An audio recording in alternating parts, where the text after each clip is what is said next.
Entran muy bien. Vamos entonces a hablar de la degradación de los lípidos. En ese caso se denomina lipólisis. Recordemos que lisis significa degradación o rompimiento y lipo de lípidos. Hay que recordar que los animales y las plantas almacenamos lípidos en forma de triglicéridos. Esos triglicéridos en los animales, esos ácidos grasos que componen esos triglicéridos en los animales son saturados y en las plantas son poliinsaturados y es lo que comercialmente se denomina omega.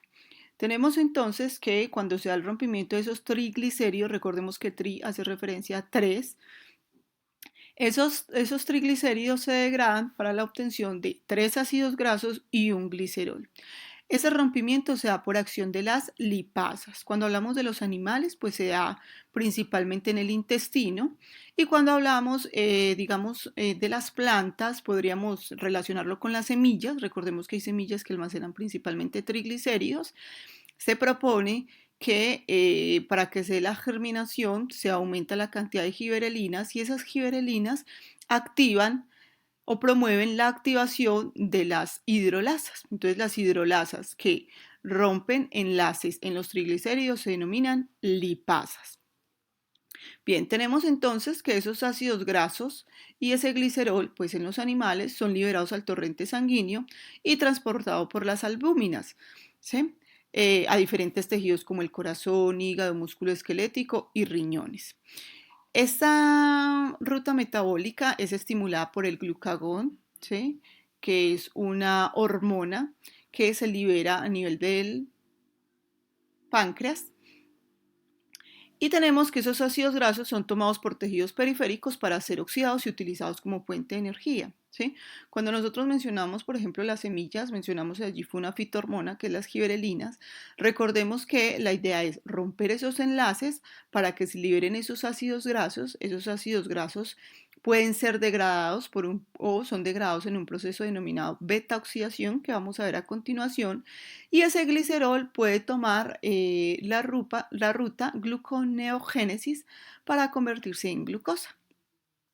Tenemos entonces que, aquí lo mencionan, que el glicerol se integra a la gluconeogénesis. Bien, aquí tenemos un esquema, fue tomado de estas páginas que está allí. Tenemos entonces, podríamos ver el caso de la síntesis más bien, recordarla. Tenemos el glicerol. Ese glicerol reacciona con 3 ácidos grasos por una reacción de esterificación y se forma el triacilglicerol o los triglicéridos y se liberan unas moléculas de agua.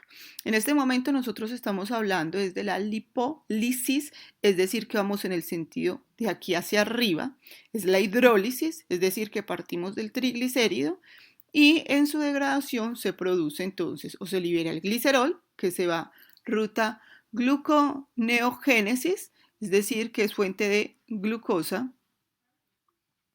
Entonces aquí se va por gluconeogénesis. Y tenemos los ácidos grasos. Estos ácidos grasos nosotros vemos que ya están de forma independiente. Si estamos hablando de las plantas, probablemente aquí hay insaturaciones. Y tenemos entonces que estos ácidos grasos, cada uno va a entrar a una ruta que se denomina beta oxidación.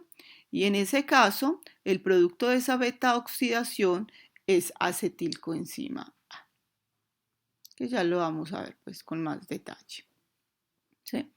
Entonces, aquí tenemos que la insulina inhibe este proceso. Recuerden que dijimos que lo activa el glucagón. Tenemos que tener en cuenta que la insulina y el glucagón son antagonistas. Si la insulina está aumentada, entonces se promueve, es la lipogénesis. Si el glucagón está activado, se promueve, es la lipólisis. Bien, acá tenemos, digamos, otro esquema donde tenemos que es activada por presencia de hormonas, quienes las lipasas, y esas lipasas ya comienza el proceso de degradación. Entonces las lipasas lo que hacen es romper esos enlaces, ¿cierto? Y liberar, como ya lo dijimos, el glicerol y los 3 ácidos grasos. Digamos que este es otro esquema donde nos muestra que la hormona, ¿cierto? Por ejemplo, si hablamos de El glucagón es una hormona hidrofílica, se une como tal al receptor en la membrana. Eso lo que hace es que se desencadene una serie de reacciones químicas dentro de la célula. Tenemos aquí la lipasa es activada, se une a receptores específicos de la membrana plasmática, activa la adenilato ciclasa, ¿sí? Hay un aumento en el AMP cíclico y ese aumento en el AMP cíclico activa unas proteincinasas y que además ellas a su vez activan a las lipasas por fosforilación. Entonces hay que mencionar que aquí hablamos, ¿cierto?, de unas reacciones en cadena, es decir, que la información se amplifica, la hormona llegó, se unió al receptor y se amplificó la señal. ¿Qué significa? Que toda la célula, el interior de la célula, se da una serie de cambios que van a promover, ¿cierto? Digamos que la activación de esas lipasas para que los triglicéridos ya me liberen el triglicérido, el glicerol, perdón, y los ácidos grasos. Y de esa forma ya tenemos fuentes de energía. Tenemos entonces que el triacilglicerol en la posición 1 y 3 son hidrolizadas por las lipasas. Generalmente se habla de que triacilglicerol me va a formar el diacilglicerol y después también se puede hablar del monoacilglicerol, es decir, como si se fueran rompiendo sucesivamente ese enlace entre el glicerol y los ácidos grasos, ¿sí? Bueno, cuando nosotros hablamos de esos ácidos grasos, para poder entrar a la matriz mitocondrial, a la mitocondria, mejor dicho, tienen que pasar por la membrana. Tenemos entonces que decir que allí sucede una serie de cambios químicos, principalmente activaciones y donaciones de grupos acetilo. Tenemos entonces acá el citosol, tenemos aquí el ácido graso. Ese ácido graso debe estar activado, es decir, que tiene que tener o haberse unido a una coenzima A. Cuando tenemos allí entonces el grupo acil, así se le denomina, se une como tal a la carnitina, entonces se libera la coenzima A. Cuando se une a la carnitina, ya con la carnitina puede entrar como tal al espacio intermembrana, observémoslo acá, y cuando entra al espacio intermembrana también puede ya entrar hasta la matriz.